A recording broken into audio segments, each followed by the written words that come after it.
Hey guys, welcome back to the channel. This is part 8 of What If Naruto was the descendant of Shao Kahn.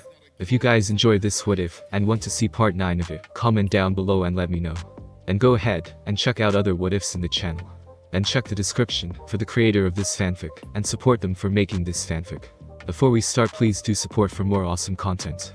Don't forget to subscribe and leave a like, and also share this video with your friends. So let's start this video. The bitter cold of Snow Country would have heard a weaker man than Naruto, who was dressed in his usual warlord attire, but with the exception of some carefully placed animal furs covering his usually exposed torso, and stared at the landscape in front of him. His eventual campaign against Wind Country and absorbing it into his own empire had been put on hold in the months that followed his taking of Water Country. During that time, Wind Princess Kazuhana Koyuki, who was under the hidden disguise of the famous actress Fujikaze Yuki, and played in the Princess Gale movies he loved watching so much, was seeking protection during the shooting of her latest movie. Rather than go to the Hokage, which was usually the thing to do when it came to assigning these missions, Koyuki's manager had gone to Naruto himself at his palace, and begged for an audience with the warlord with Koyuki in tow.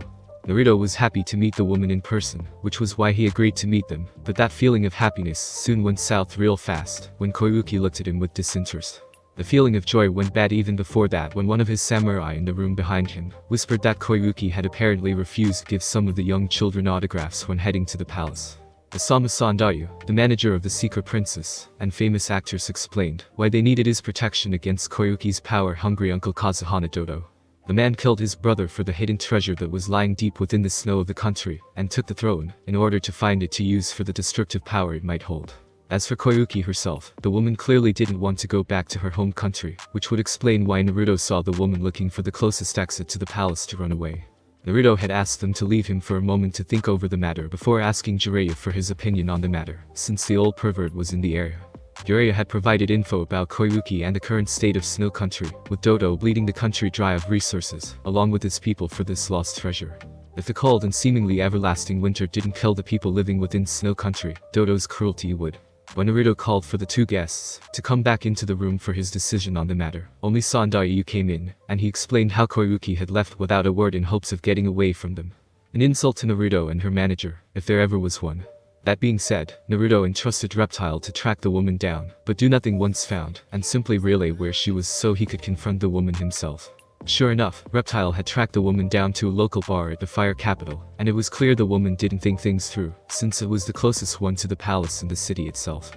In fact, it was almost insulting to even employ Reptile for such a simple tracking mission to find the princess, and Naruto made his displeasure known when he confronted Koyuki, while she tried to drown her sorrows away in a drink. She sobered up when he smashed his fist on the bar table, and told Koyuki that he would take her to Snow Country, with the intention of removing Dodo from the throne. Koyuki had mocked him, stating it was impossible, and that her uncle was too strong with the snow shinobi of her country protecting him.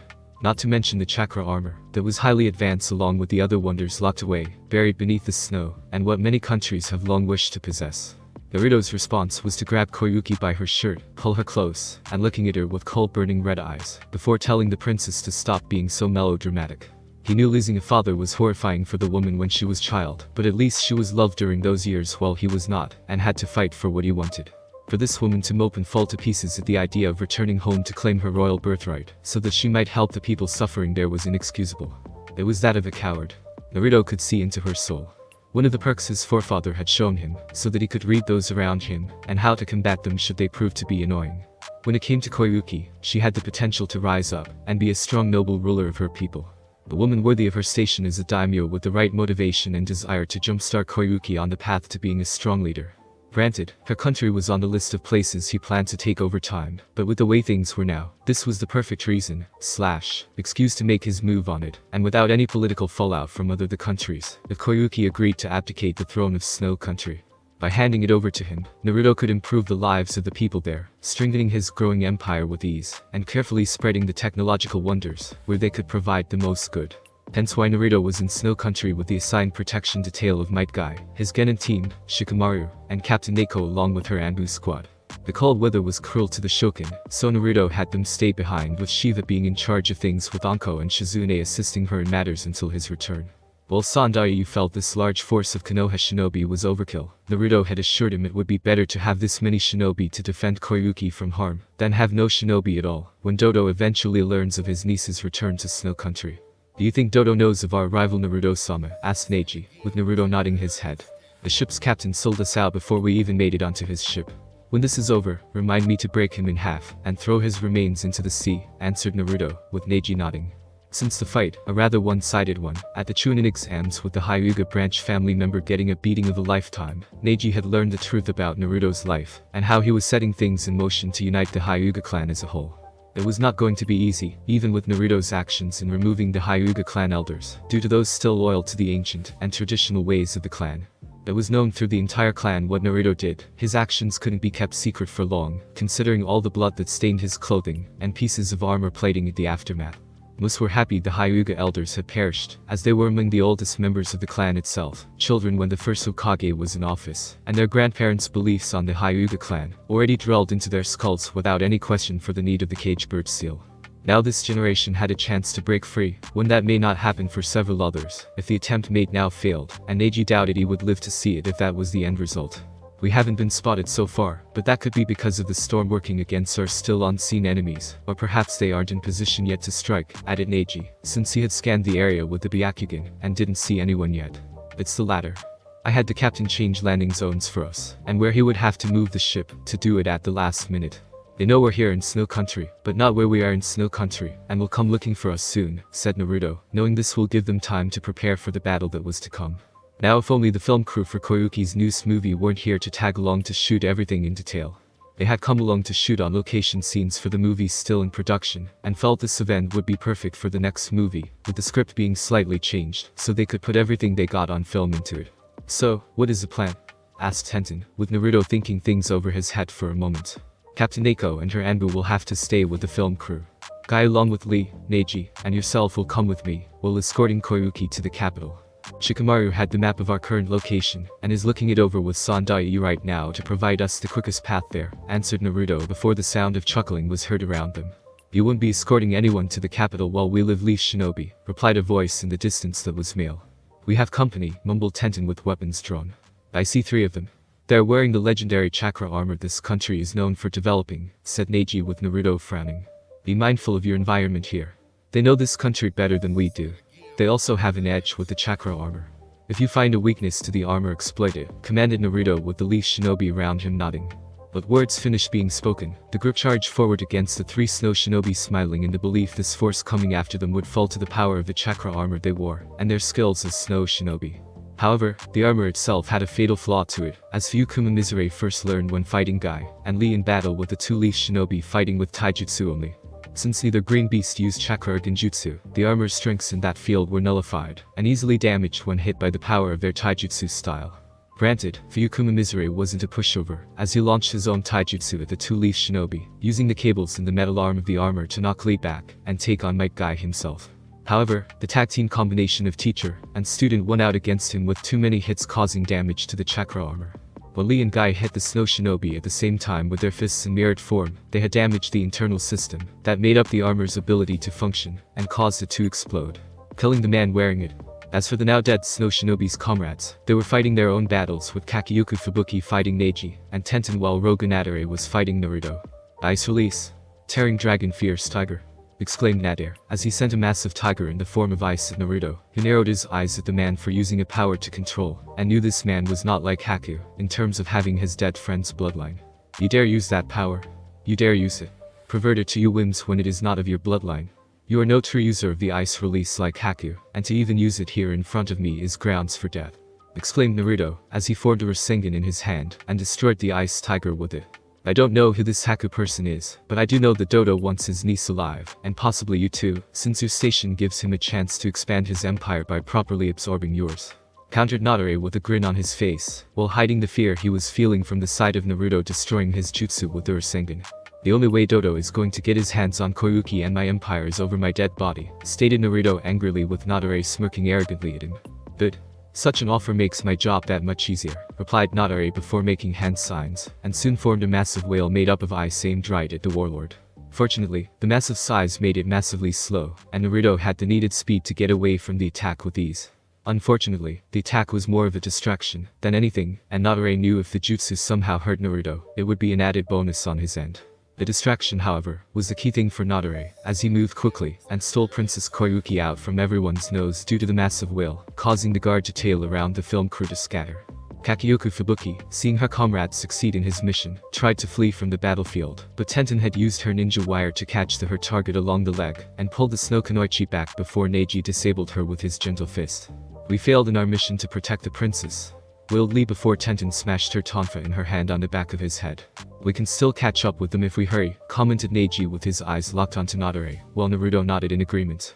Keep our guests here detained. Guy, Lee, you are with me since you are the fastest of the group here. Shikamaru, figure out a course with the rest of the group on how to get to the capital from here, ordered Naruto, as he along with Guy and Lee took off after Nadare to reclaim Koyuki. Troublesome warlord, mumbled Shikamaru before being hit on the head by Tenten. What did you just say? Demanded Tenten with fire in her eyes at hearing someone call Naruto troublesome. I said let's get back to work, answered Shikamaru, before doing just that with the map, while Sandai mumbled something along the lines of scary women, though it was unclear due to the increasing wind. Sure you did, replied Tenten with Neji forcing a smirk to not appear on his face. If I didn't know any better, I would think Tenten has a bit of crush on Naruto, thought Neji before looking at Tenten, and seeing his comrade watching the Snow Kunoichi for a prisoner with watchful eyes. Nah, he was imagining things. With Nadare and Koyuki, you should feel honored, princess. Soon you will be reunited with your uncle, and the power to rule Snow Country with an uncontested iron fist will be his to command, said Nadare, as he had her held under his arm, while she squirmed in his grip and glaring at him for it. My uncle won't find what he's looking for. I know he's spent all these years trying to find the lost treasure and oppressing the people further. Failing in both tasks, I might add, stated Koyuki with Nadare growling. Shut your mouth. Dodo-sama is not to be underestimated. Something that your would-be warlord and his band of leaf shinobi for bodyguards will soon find out in the process, remarked Nadare with a smirk. You underestimate the fire daimyo and his group. One of your comrades is dead and the other is captured. How long do you think it will be before joining one of them in that area? Countered Koyuki with Nadare sneering at her. You're lucky Dodo-sama wants you brought to him unharmed, or I would give a harsh lesson to your moneymaker of a face in disrespecting me, replied Nadare with Koyuki glaring at him. Then hit me. It will just show everyone how little a man you are in having to beat a woman to make her do something against her will, countered Koyuki before she was violently thrown into the snow. Oh, I'm going to do more than beat you. I've always wanted to fuck a princess. Now I get the chance, stated Nadare with Koyuki looking at him with disgust and horror. Such an action on your part only proves just how inferior and stupid you really are in terms of being a man, exclaimed Koyuki with Nadare laughing at her. You'll be singing a different tune when I make you my bitch. If anything, you should be grateful to me. My actions here will possibly let you live longer if you get pregnant, and Dodo can mold the child into his heir to his throne, stated Nadare with a smirk on his face, but it ended when he felt a sharp pain hit him from behind. Then Koyuki gasped in shock as seeing a spear made of energy pierce the man through his chest. Not if I have anything to say about it, stated Naruto with his wrath hammer at the ready, while his energy-based weapon was absorbed by the chakra armor. Damn brat. You think your attack will stop me? This armor was designed for attacks like yours, and while it was a bit painful, I'm still very much alive, replied Nadare in a very arrogant tone. Double dynamic entry, exclaimed Guy and Lee at the same time before they smashed their feet right into Nadare's face with enough force to send them flying into a nearby cliff wall. My attack was meant to slow you down so I could kill you with this, explained Naruto with his wrath hammer being seen by Nadare's eyes, and that he was ready to unleash it on the snow shinobi. No? Wait, I can help you. I know what Dodo is after besides his niece. She's wearing a jewel around her neck that is the key to the machine, exclaimed Nadare with Naruto pausing his desire to smash the man into a bloody paste on the pure white snow around them. He actually found the machine my father spoke to me about when I was a child, asked Koyuki while clutching the jeweled necklace her father gave to her years ago. Yes, just a few months ago. It's still mostly covered in snow, but Dodo believes he just needs to power it on and let the machine's own generated heat take care of it, explained Nadare with Naruto smirking. The less the melted snow gets into the system and causes it to malfunction, remarked Naruto with a cruel chuckle while Nadare glared. Dodo-sama isn't stupid, you brat. He's a lot stronger than you could imagine, countered Nadare while still stomach first on the ground due to his injuries, and Naruto just let out a bellowing laugh. Stronger than I could imagine. I've seen the strongest, and I have quite the imagination. Your beloved Dodo-sama has no idea what strength is full, replied Naruto before he readied his wrath hammer and saw Nadare's eyes whiten in horror. Wait, I told you what you needed to know. Mercy. Show mercy, begged Nadare while Naruto narrowed his eyes at him. Like you were going to show the princess here with your idea on how to make her your bitch by raping her. By possibly getting her pregnant and Dodo keeping her alive long enough for the child to be brought into the world to be molded into a successor to the throne. You are not worthy of mercy, exclaimed Naruto, as he raised his weapon up higher, over his head, and brought it down on the now screaming Naruto. Good riddance, remarked Koyuki with Naruto flicking the bloody remains of his wrath hammer, before turning to face her. I actually feel sorry for the snow here. All that pure white color as far as the eye can see, has now become tainted by this mangled corpse, added Naruto before walking over to her, along with Guy and Lee. If what our now dead foe claimed is indeed true, Dodo will seek the jewel Koyuki-sama has in her possession, and Koyuki-sama herself more than ever, stated Guy with Naruto nodding. Why does he need me at all? Why not just have me killed and take the jewel? Asked Koyuki with Naruto smirking at her. Politics. It's the oldest cutthroat game there is in the world. Dodo may have killed your father, to take over Snow Country, but you are the rightful heir to the throne, and only by abdicating it to him will he have the legitimate right to do it. If he were to kill you, the political backlash would be huge. Some daimyos from nearby land could have challenged his right to the throne on the grounds of how he killed the members of his family to get it, and a war could have broken out. If you were made to sign some kind of agreement that stated you were surrendering your position on the throne to him, it would make the whole change legal, and no one could fight your uncle over it, explained Naruto with Koyuki shaking her head. I can't do that. I've neglected my people long enough. I wouldn't surrender my position over to my uncle, stated Koyuki firmly with Naruto smirking at her. There's hope for this woman yet, thought Naruto before they began walking back to the large group that had followed their trail. We followed you here because the map showed this is the best path to the capital. It's why Naruto went in this direction, explained Shikamaru while Tenten scoffed. You just wanted to get away from the deep snow, because your feet were getting numb from standing around doing nothing, remarked Tenten with Shikamaru grumbling about women and them being troublesome.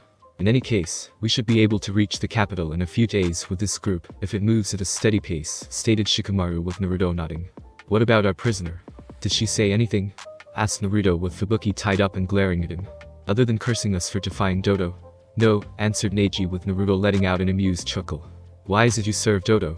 Surely you do not believe this man is capable of bringing about a new age of greatness for your country? Questioned Naruto with Fubuki flinching slightly under his gaze. No, but he has employed me to carry out his mission to the letter.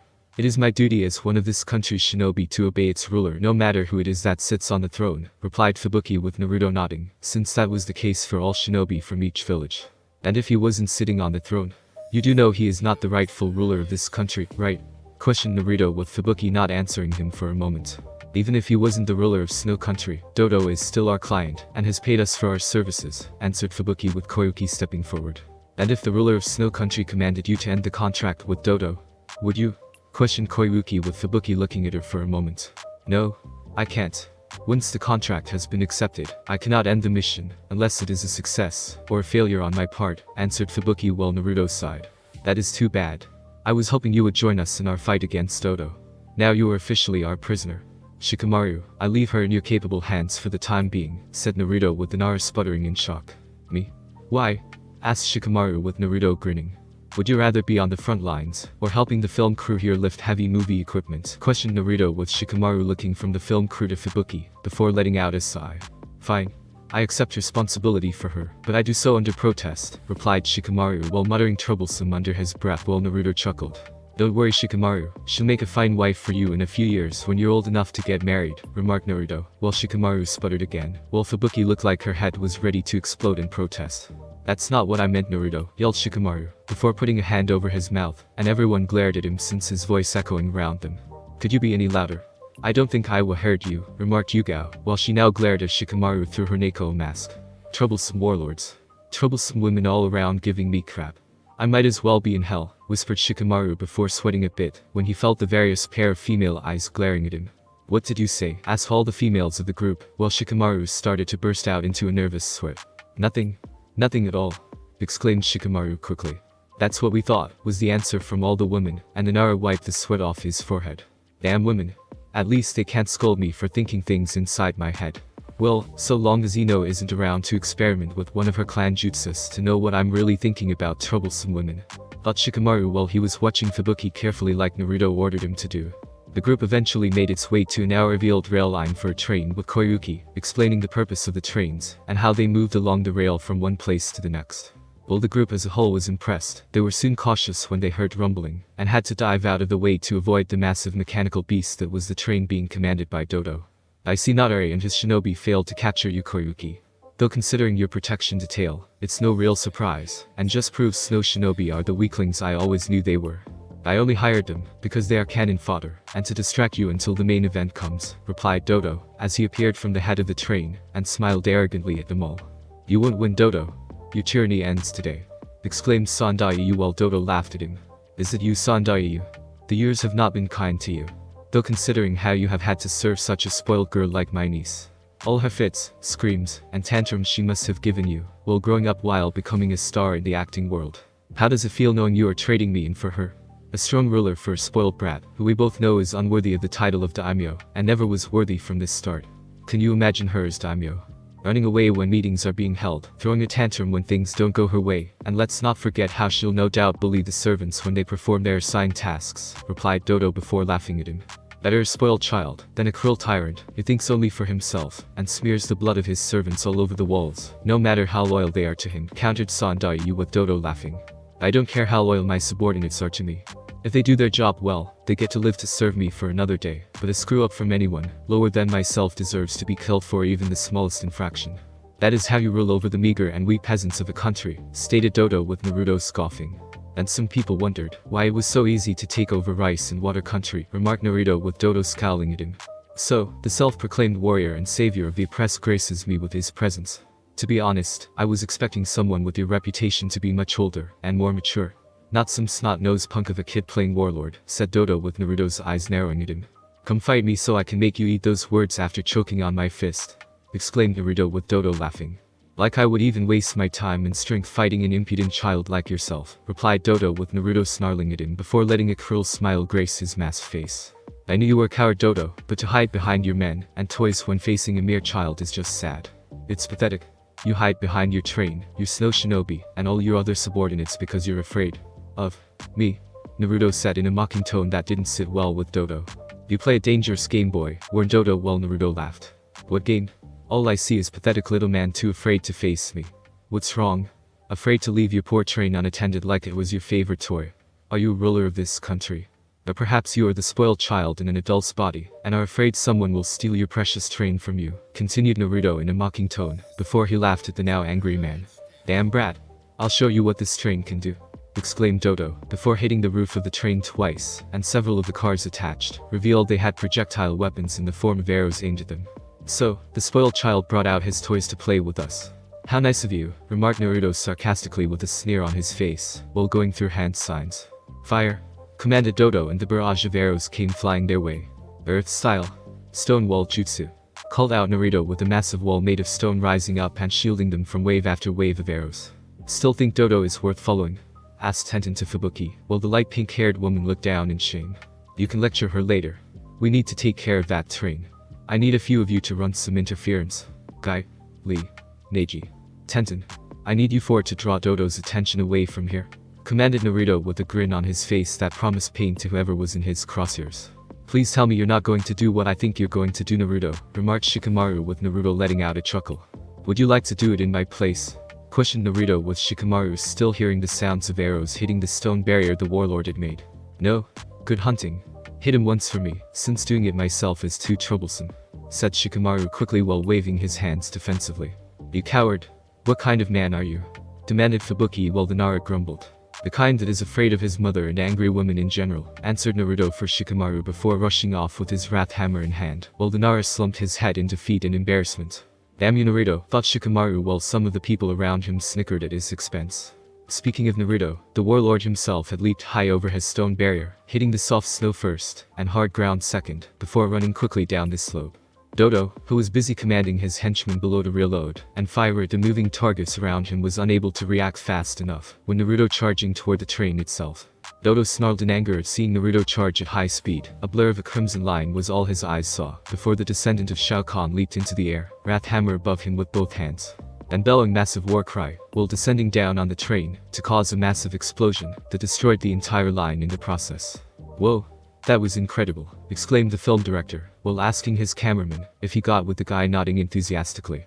They were definitely using this for their movie. I think you went overboard, Naruto, remarked Tenten, while Guy and Lee went on a rant about how his springtime of youth was truly remarkable. Something Naruto ignored. Call it what you will, Tenten, but I know one thing, and one thing only right now about this moment in time, stated Naruto with a grin. What's that exactly? Asked Neji with Naruto still grinning. I will never stop loving this baddest weapon, answered Naruto with everyone around him and I'm sweat dropping.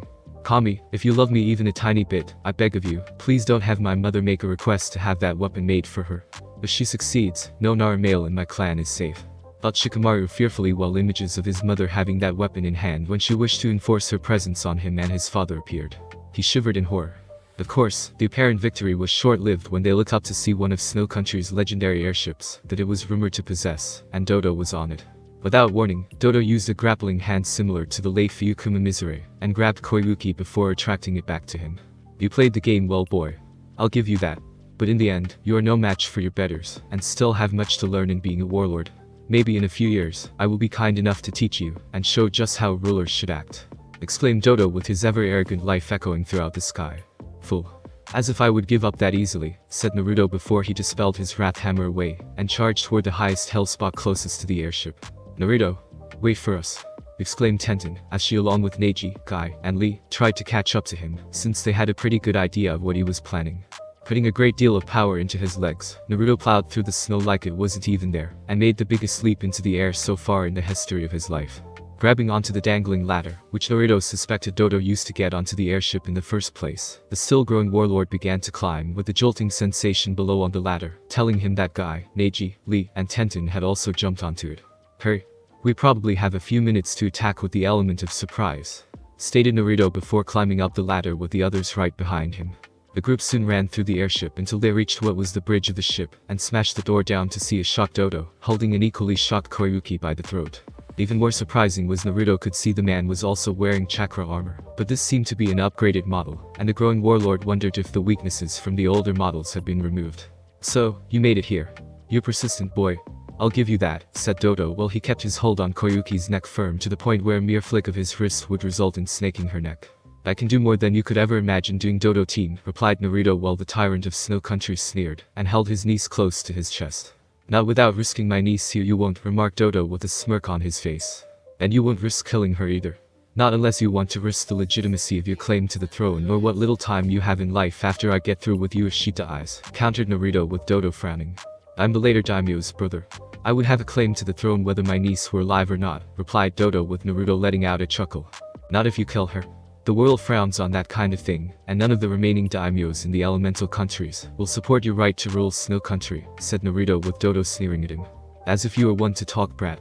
You took fire, rice, and water country right out from the ruling daimyos, while annexing the remains of Whirlpool Country. Challenged Dodo with Naruto's smirk increasing. That's because my mother was of royal blood from the Uzumaki clan, and married the 4th Hokage to make my right to rule legitimate, regardless of those so-called rulers I took down. Besides, we both know those daimyos were weak, spineless, and cared little to nothing for the suffering of the people they ruled over, countered Naruto with a smirk on his face. And that makes your right to rule greater than mine. Challenged Dodo angrily with Naruto's smirk turning into a cruel smile. Damn right it does, answered Naruto with Dodo growling at him in anger. A snot-nosed brat like you has no business trying to be warlord, or conqueror, much less playing one, said Dodo with Naruto scowling now. Playing? You think I'm playing warlord? That I'm playing conqueror? Fool. By the time I've cemented my legacy into the ground, I will go down in history as Namikaze Uzumaki Naruto, conqueror of the elemental countries, the first emperor to rule over the entire world. I will unite the elemental countries under my banner and pave the road to peace with the blood, bones, and bodies of my enemies that stand in my way. You being chief among them, exclaimed Naruto with his power exploding outward, damaging various control panels, the navigation, and steering system that caused the ship to tilt off course, and make Dodo stumble unexpectedly before being hit with a shoulder tackle by Naruto, to cause the grip from the tyrant of Snow Country fail, and to release Koyuki from his clutches. Lee managed to angle himself onto the tilted cabin area of the bridge, and caught Koyuki before using his agility to land on slightly stable ground. Dodo snarled in rage while clutching his right side in pain, trying to shoot his mechanical grappling hand at Lee to grab Koyuki, but it was intercepted by Naruto, and Tenten took out her katana to slice through the cables connecting it to the main body. Guy jumped forward, his right knee hitting Dodo right in the face, sending the man back into the windows of the bridge, and making glass shattered with cold wind mixed with snow flooding the room. Damn brat. I'll show you what it means to cross me, exclaimed Dodo, while Naruto had a crazy look in his eyes, and charged him again, this time tackling him right out the window. Naruto, yelled the group in shock at witnessing such a reckless move. Are you insane? We're about to die, cried out Dodo through their falling to their doom. Not if I use you as a buffer, answered Naruto, as he held onto the man, and kept his weight on the armored body, while keeping Dodo from moving around to turning things against him. No. Let me go, exclaimed Dodo, as the two began punching each other, and yet Naruto didn't look the least bit worried. Don't worry. We're about to land on a rather large pile of frozen snow. There is a good chance you will survive the fall, but will not live long enough to enjoy that fact, replied Naruto with a sadistic look on his face. And you may be tough, but not even you can walk away from this foe, challenged Dodo with Naruto grinning further. I thought I just told you, I'm using your body as a buffer. It's going to hurt, but I'll be in a lot better shape than you, exclaimed Naruto with Dodo looking at him in horror and was now struggling further, only for the two of them to land in the snow with a large boom. That followed with a geyser of powdered snow rising in the process. Rolling off the body of his enemy, Naruto got up from the ground and groaned in pain from the fall he just went through. Not one of his prouder moments in being cocky in the belief he was invincible and was sure to be yelled at by certain people for doing such a reckless move. It was still worth it.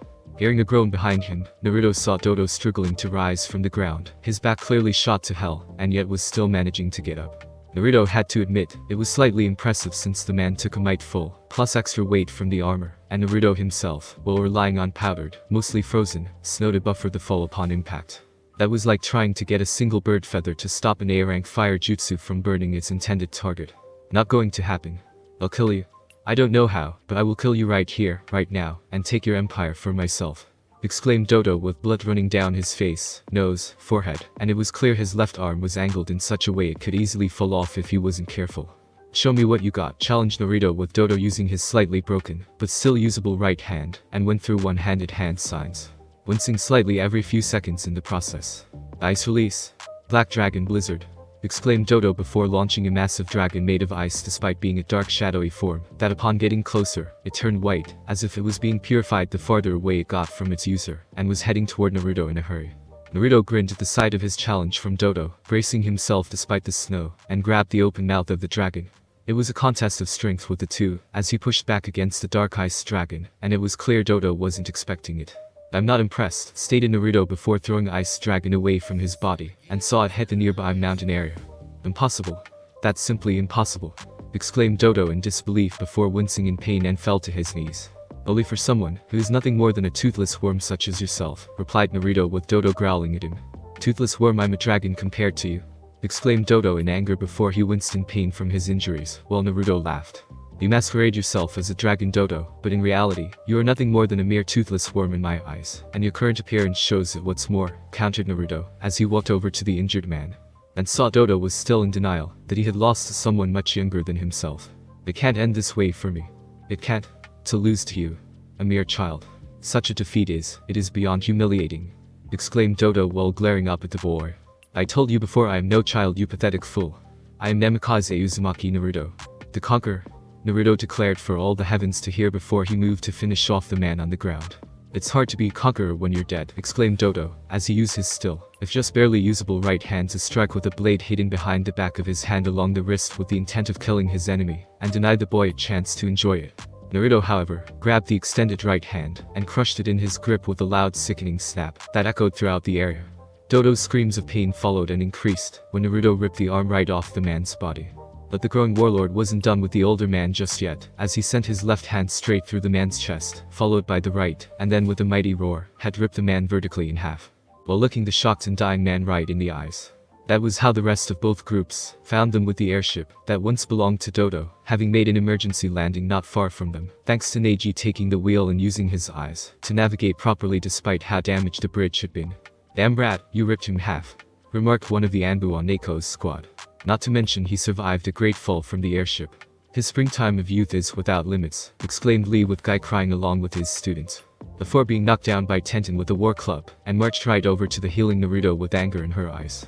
If you ever do that again and scare me like that, I will, threatened Tenten while putting a pointed finger on Naruto's chest, and glaring at him while Naruto just smirked before leaning in, let out a chuckle toward the now surprised Kunoichi. You'll do what? Whispered Naruto huskily into Tenten's ear and made the girls shiver. I will do something bad to you, replied Tenten, though any angry fire she had soon died out. Naughty Tenten. I may have to punish you later for such a threat.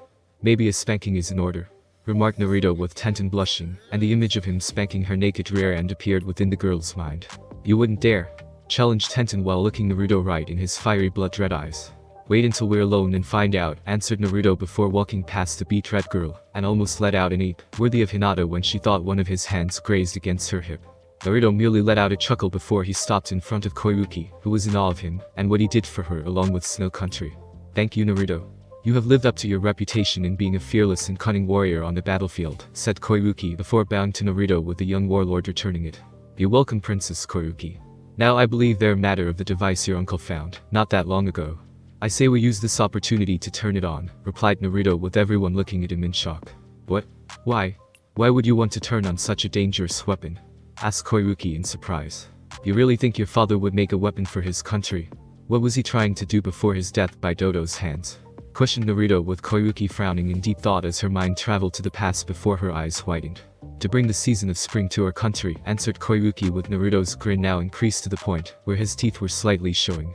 I believe our one captive knows where this device is located. Perhaps, if she showed us the location, a lesser sentence in prison would be awarded, or maybe a full pardon, should we like the results of our findings. Offered Naruto while the Snokunoichi under their watch now looking eager to do just that. It's actually not far from here. Dodo was most likely going to pilot the ship to the location where the technological device was located. I could show you, if I was free from current bindings, said Fubuki, with Shikamaru frowning and then looking to Naruto. Provided you behave, warned Naruto with Fubuki nodding and Neko cut the bindings that held her. This way, replied Fubuki before she began leading Naruto, Koyuki, Neko, her Anmu squad, Team Guy, Shikamaru, and the film crew to the location where the lost treasure of Snow Country was located. Does it look like much? Commented Neko with Naruto letting out a chuckle. Appearances can be deceiving, remarked Naruto before they reached the part of the device cleared of snow and saw where the jewel Koyuki had around her neck was meant to go. Koyuki, seeing what he did, took the jeweled necklace off and put the item on the control panel where it was meant to go, and within moments the entire system came to life.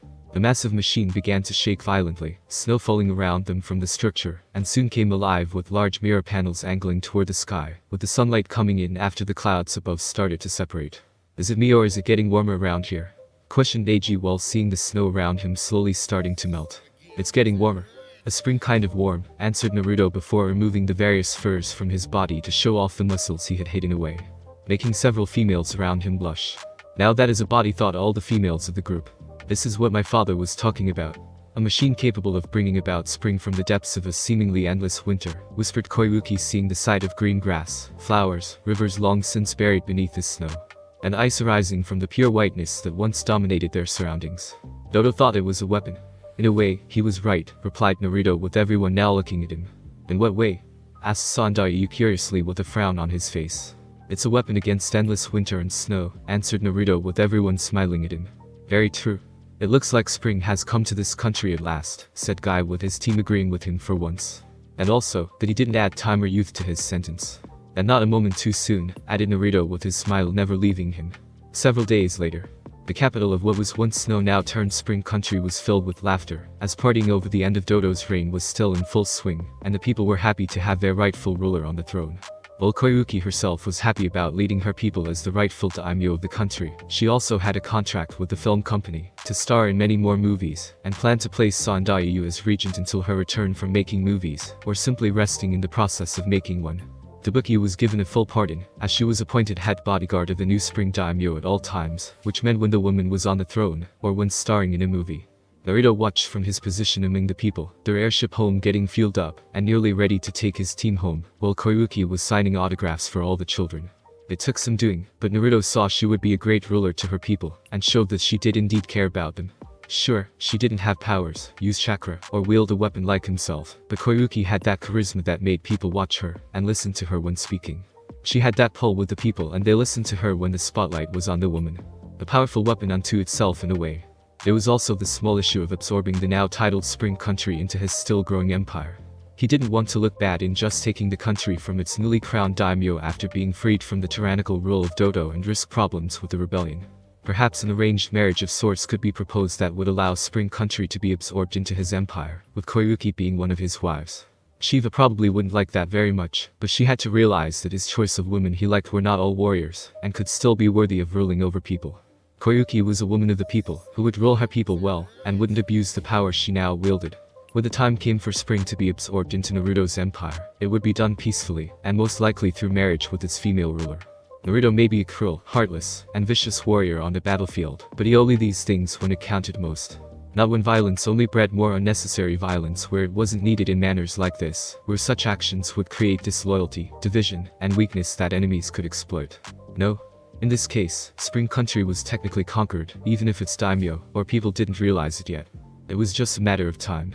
Naruto, called out Koyuki with the Spring daimyo walking over to him. Yes, replied Naruto with the woman in front of him blushing a little.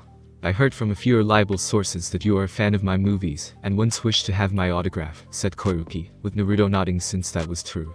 I did, replied Naruto with Koyuki blushing further and handing him something. Here Naruto-kun. It's a very special autograph. Perfect for my #1 fan, said Koyuki with Naruto taking it, and raised his eyebrows behind his helmet in slight surprise at what he was seeing. What was he seeing?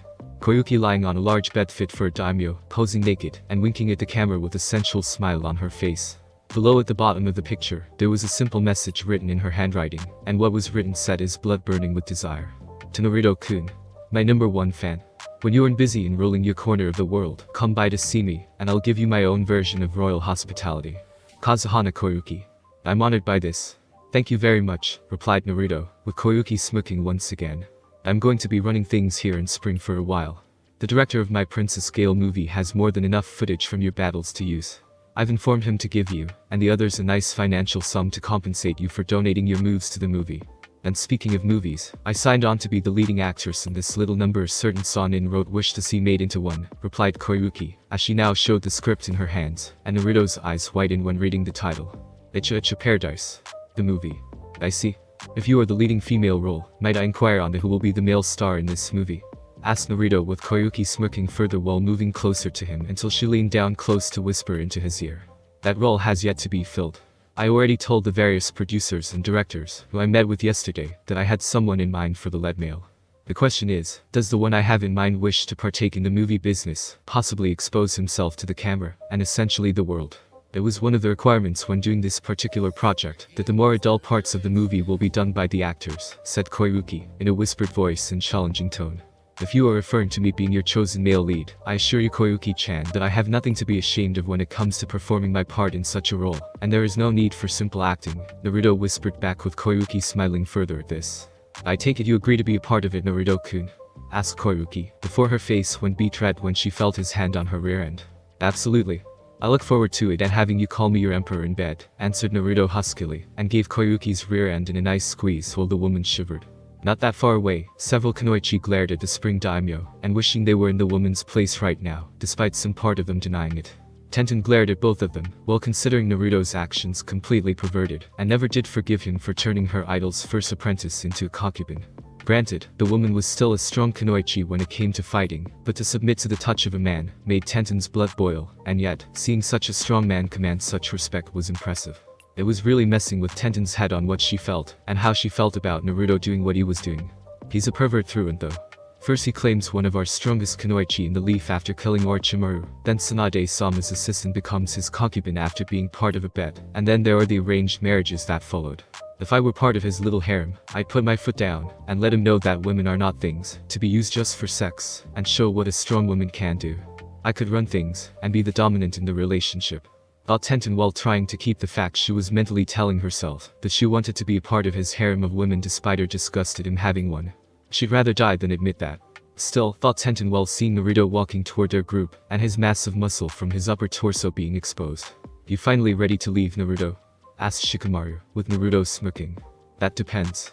Are you ready to return to your mother and explain to her how you lost out in bringing home a potential girlfriend or wife to the house? Answered Naruto with a question of his own, and making Shikamaru blush while sputtering. Damn it, Naruto. Stop messing with me like that. Exclaimed Shikamaru with the others around him from the group now laughing at his expense.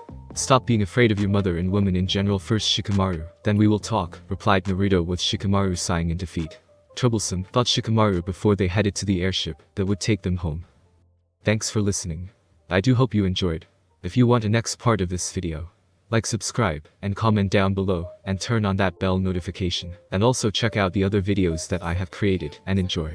See you in the next video. Peace.